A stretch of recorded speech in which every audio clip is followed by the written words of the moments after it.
एक ऐसी ट्रेन जो अपने सारे पैसेंजर्स के साथ कोहरे में न जाने कहाँ गायब हो गई, और फिर उस ट्रेन और उसके पैसेंजर्स के साथ क्या हुआ ये बात कोई नहीं जानता।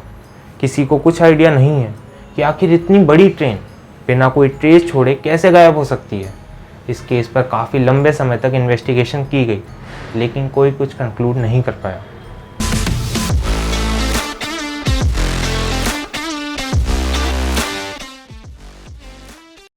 हेलो एवरीवन, कैसे हैं सबके सब। तो यार चलो शुरुआत करते हैं आज की इस कहानी के साथ, जिसका नाम है द घोस्ट ट्रेन। ट्रेन बनाने वाले सेक्टर में सबसे पहले आने वाली कंपनी इसमें से एक थी जेनेटी, जो कि एक इटालियन कंपनी थी। 1911 में इस कंपनी ने डिसाइड किया कि ये सिर्फ अमीर लोगों के लिए एक बिल्कुल नई और लग्जरियस ट्रेन बनाएगी, जिसके ट्रैक्स नेचर की खूबसूरती को सराउंड करते हुए जाएंगे। और इस ट्रेन का रास्ता लोम्बार्डी माउंटेन से होते हुए लोम्बार्डी टनल के थ्रू जाने वाला था, जो कि आधे मील लंबी थी, और उस टाइम की सबसे लंबी रेल टनल यही थी। पैसेंजर्स को पूरे रास्ते फ्री ड्रिंक्स और मील्स दी जाने वाली थी, ताकि नेचर का मज़ा लेते हुए वो अपनी मील को भी इंजॉय कर पाएँ। उस समय पर मौजूदा लेटेस्ट टेक्नोलॉजीज़ के साथ इस ट्रेन को बिल्कुल नए तरीके से बनाया गया। जल्द ही ये ट्रेन 3 आलीशान कंपार्टमेंट्स के साथ अपने पहले ट्रायल रन के लिए तैयार थी। अमीर लोगों के बीच इसके एडवर्टाइजमेंट के लिए कंपनी के लोग एक इनोवेटिव आइडिया के साथ आगे आए। उन्होंने रैंडमली 100 अमीर लोगों को इसके पहले ट्रायल रन के लिए इनवाइट किया। ये लोग ट्रेन के पहले स्टेशन से आखिरी स्टेशन तक और फिर वहाँ से वापस पहले स्टेशन तक फ्री में ट्रेवल करने वाले थे, और अपने पूरे रास्ते इन्हें फ्री ड्रिंक्स और मील्स दी जाने वाली थी। फिर 14 जुलाई 1911 को ट्रेन अपने पहले स्टेशन से डिपार्ट हुई। उस दौरान ट्रेन में 100 पैसेंजर्स और 6 क्रू मेंबर्स थे, और वो लोग आपस में बातें करते और नज़ारों को एंजॉय करते हुए जा रहे थे। ट्रेन जिस भी स्टेशन से पास हो रही थी, वहाँ खड़े लोग उनके पैसेंजर्स की ओर देखते हुए अपने हाथ हिला रहे थे।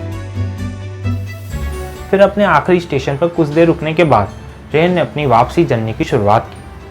वापसी के दौरान जब ट्रेन लोम्बार्डी टनल पहुंची, तो ट्रैक्स पर खड़े लोग उसे अंदर जाता हुआ देख रहे थे, लेकिन ट्रेन टनल से कभी बाहर नहीं आई। अगले स्टेशन पर खड़े लोग उसका इंतज़ार कर रहे थे, लेकिन घंटों के बाद भी ट्रेन का कोई नामो निशान तक नहीं था। जेनेटी के लोग अब सदमे में थे।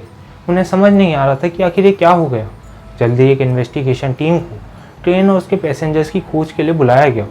उन्होंने कई बार टनल की छानबीन की, लेकिन उन्हें ट्रेन का कोई सुराग तक नहीं मिला। इस बात के एविडेंसेस मौजूद थे कि ट्रेन अपने लास्ट स्टेशन से गुजरी है, लेकिन टनल से बाहर आता हुआ उसे किसी ने नहीं देखा। कोई नहीं समझ पा रहा था कि आखिर इतनी बड़ी ट्रेन ऐसे अचानक कैसे गायब हो सकती है। और लोम्बार्डी टनल तो सिर्फ आधा मील लंबी थी, और उससे बाहर आने का भी सिर्फ एक ही रास्ता था, लेकिन ट्रेन का अंदर कोई सुराग तक नहीं था। बीच के सारे स्टेशन और सिग्नल का डेटा कलेक्ट किया गया, लेकिन किसी से भी कोई काम की इन्फॉर्मेशन प्राप्त नहीं हो पाई। पर फिर 2 लोग सामने आए, जिन्होंने कहा कि वो भी उसी ट्रेन के पैसेंजर्स थे। जब ट्रेन मैनेजर ने इन्विटेशन लिस्ट चेक की, तो उसमें उन दोनों का नाम था, और वो दोनों ट्रेन पर चढ़े भी थे। उनकी मेंटल हेल्थ बहुत ख़राब थी।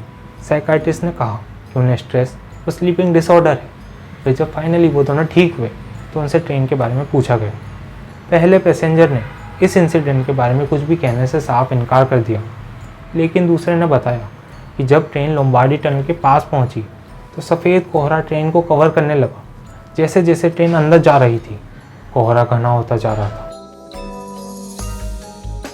ट्रेन के लोग घबरा गए और वहाँ पर भगदड़ मच गई। सबको लग रहा था कि शायद ट्रेन का कोई एक्सीडेंट हुआ है, उसमें आग लग चुकी है। इसी भगदड़ में वो भी घबरा गया और ट्रेन के तीसरे कंपार्टमेंट से बाहर कूद गया। उसने देखा कि एक और पैसेंजर बाहर कूद रहा है, लेकिन इसके बाद क्या हुआ उसे कुछ नहीं पता। उन दोनों पैसेंजर से और कोई काम की इन्फॉर्मेशन प्राप्त नहीं हुई, और टनल को क्लोज कर दिया गया। और फिर वर्ल्ड वॉर 2 के दौरान वहाँ पर बॉम्बार्डमेंट्स हुए, जिस वजह से टनल परमानेंटली क्लोज हो गई। लेकिन इस ट्रेन की कहानी यहीं ख़त्म नहीं हुई, बल्कि इसे कई बार और देखा गया। कुछ सालों बाद गायब हुए पैसेंजर्स में से एक का रिलेटिव कुछ पुराने रिकॉर्ड्स देख रहा था, और उस दौरान उसे 1840s के डॉक्स में काफ़ी अजीब चीज़ दिखाई दी। एक हॉस्पिटल के लोकल रिकॉर्ड्स में 104 इटालियन पेशेंट्स का जिक्र किया गया था, जो कि मेंटली अनस्टेबल स्टेट में थे। जिस साइकाइट्रिस्ट ने उनका ट्रीटमेंट किया, उसने अपने पीछे एक नोट छोड़ा, जिसमें उसने लिखा था कि उन लोगों ने काफ़ी अजीब कपड़े पहन रखे थे। वो सब एक ही बात कह रहे थे कि वो रोम से चलने वाली जेनेटी ट्रेन में बैठे थे। सारे डॉक्टर्स और नर्सेज हैरान थे कि वो सब एक ही बात कैसे कह रहे हैं। और फिर उनमें से एक के पास सिगरेट का एक बॉक्स मिला जिस पे 1907 की मैन्युफैक्चरिंग डेट थी, और ये बॉक्स मैक्सिकन म्यूजियम में आज भी रखा गया है। उन लोगों के अजीब बर्ताव के कारण डॉक्टर्स ने उन्हें ज़्यादा सीरियसली नहीं लिया, और फिर कुछ लोगों का ये भी कहना है कि उनमें से काफ़ियों ने अपनी इस नई रियलिटी को एक्सेप्ट कर लिया, और फिर कुछ लोग पागल हो गए, लेकिन उनमें से किसी के भी कोई फर्दर रिकॉर्ड्स मेंशन नहीं है। फिर 29 अक्टूबर 1955 को यूक्रेन के एक छोटे से टाउन जेवालिची में अर्स्टवाइल यूएसएसआर में एक ऑन ड्यूटी सिग्नल मैन ने काफ़ी अजीब सी और ओल्ड फैशन सी ट्रेन देखी। उसका कहना था कि उस ट्रेन को वहाँ नहीं होना चाहिए था।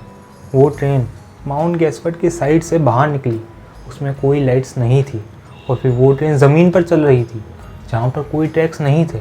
जब सिग्नल मैन पास गया तो उसने देखा कि ज़मीन की घास को भी कोई नुकसान नहीं पहुँचा था। ट्रेन की खिड़की और दरवाजे बंद थे और पर्दे भी गिरे हुए थे, और फिर इंजन वाले केबिन में भी कोई नहीं था। लेकिन वो इंजन सेनेडी कंपनी वाला ही इंजन था, और फिर कुछ देर बाद ही वो ट्रेन वहाँ से गायब हो गई। सिग्नल मैन नहीं समझ पा रहा था कि आखिर वो ट्रेन वहाँ आई कैसे, और जो डिस्क्रिप्शन उसने उस ट्रेन का दिया वो जेनेटी ट्रेन से एग्जैक्टली मैच करता था। और इस बात की पॉसिबिलिटी बहुत कम है कि 1955 के एक सिग्नल मैन को 1911 में खोई हुई जेनेटी ट्रेन के बारे में इतना कुछ पता हो। सिग्नल मैन ने कहा कि ये चीज़ें आगे जाकर दिक्कतें दे सकती है, और फिर अगले ही दिन एक रशियन बैटलशिप एक्सप्लोड कर गई, जिसे उन लोगों ने इटालियंस से जंग के दौरान जीता था, और 600 से भी ज़्यादा लोग मारे गए। फिर इसी ट्रेन को 1975, 1981 और 1986 में मॉस्को में और चेरनोबिल के न्यूक्लियर पावर प्लांट एक्सीडेंट के बाद वहाँ पर भी देखा गया। फिर 1991 में एक पैरानॉर्मल एक्टिविटीज़ का साइंटिस्ट काफ़ी लोगों के सामने इस ट्रेन के आगे कूद गया, और उस दिन के बाद से ही वो कहीं लापता है। साइंटिस्ट के पास इन चीज़ों का कोई पॉसिबल एक्सप्लेनेशन नहीं है, और काफ़ी लोग यही मानते हैं कि वो ट्रेन और उसके पैसेंजर्स समय में कहीं खो चुके हैं, और इसी वजह से वो ट्रेन डिफरेंट एराज में सामने आती रहती है। लेकिन और इंटरेस्टिंग बात यह है कि इसी ट्रेन से एक यूक्रेनियन राइटर निकोलाई गोगोल की स्कल की कहानी भी जुड़ी है। इस स्कल को 1909 में मॉस्को में एक मर्चेंट ने चुरा लिया था, और जब ये बात गोगोल के ग्रैंडसन यानोविस्की को पता चली, जो कि रशियन इंपीरियल फ्लीट में एक ल्यूटिनेंट था, तो वो बंदूक की नोक पर इसे वापस ले आया। और फिर जब 1910 में इटालियंस ने रशियंस को मैसिना अर्थक्वेक की एनिवर्सरी पर इनवाइट किया, तो यानोविस्की ने सोचा कि यही उसका मौका है उस स्कल को रोम में स्थापित रशियन एम्बेसी लेकर जाने का, जिसे वो अपना दूसरा घर मानता था। लेकिन अनफॉर्चुनेटली उसकी ये ट्रिप कभी नहीं हो पाई, और फिर एक इटालियन डिस्ट्रॉयर को शहीद हुए सार्डिनियन जनरल्स की अस्थियों को इकट्ठा करने सेवास्तोपोल भेजा गया। उन जनरल्स को माउंट गैसफर्ड की सिमेंट्री में दफनाया गया था, और उसी दौरान यानोविस्की ने वो स्कल रशियन कमांडर बोर्गीजी के हाथों सौंप दिया। उसने उनसे वादा लिया कि वो उसे सही सलामत रशियन कॉन्सुल को सौंप देंगे, लेकिन बोर्गीजी ने ये काम नहीं किया, और वो इस कॉलोनी के पास रह गया। और फिर बोर्गीजी का छोटा भाई, जिसे हम बस बोर्गीजी जूनियर के नाम से जानते हैं, वो उसे अपने साथ जेनेटी ट्रेन पर ले गया, क्योंकि उन 100 लोगों में से एक वो भी था। उसका प्लान था कि रात को वो उस स्कल से लोगों को डराएगा, लेकिन जैसा कि हम सब जानते हैं कि ऐसा वो नहीं कर पाया, क्योंकि ट्रेन अचानक ही कहीं गायब हो गई। लेकिन बात तो ये है कि जो 2 लोग जिंदा बचे थे, और उनमें से भी जिसने ट्रेन के कोहरे में खो जाने वाली कहानी सुनाई थी, वो और कोई नहीं बल्कि बोर्गीजी जूनियर ही था। और कोई नहीं जानता कि उस स्कल और ट्रेन के बीच क्या रिलेशन था, लेकिन अब वो स्कल भी उसी ट्रेन के साथ समय में कहीं खो चुका है। इस ट्रेन का गायब होने का असल कारण आज भी एक रहस्य है, और ये train India, Germany, Russia, Italy और रोमानिया जैसे कई देशों में दिखाई दी, और हर जगह विटनेसेस के बयान सेम ही रहे। सबने कहा कि उन्होंने 3 कंपार्टमेंट वाली एक पुरानी सी ट्रेन देखी, जिसके खिड़की दरवाजे बंद थे और पर्दे भी गिरे हुए थे। तो यहीं ख़त्म करते हैं इस वीडियो को। लेकिन आपको क्या लगता है, एक स्कल और ट्रेन के बीच क्या रिलेशन हो सकता है? कमेंट सेक्शन में ज़रूर बताना। और अगर ऐसे वीडियोज़ और देखने तो जुड़े रहिए चैनल के साथ। Like, share and subscribe.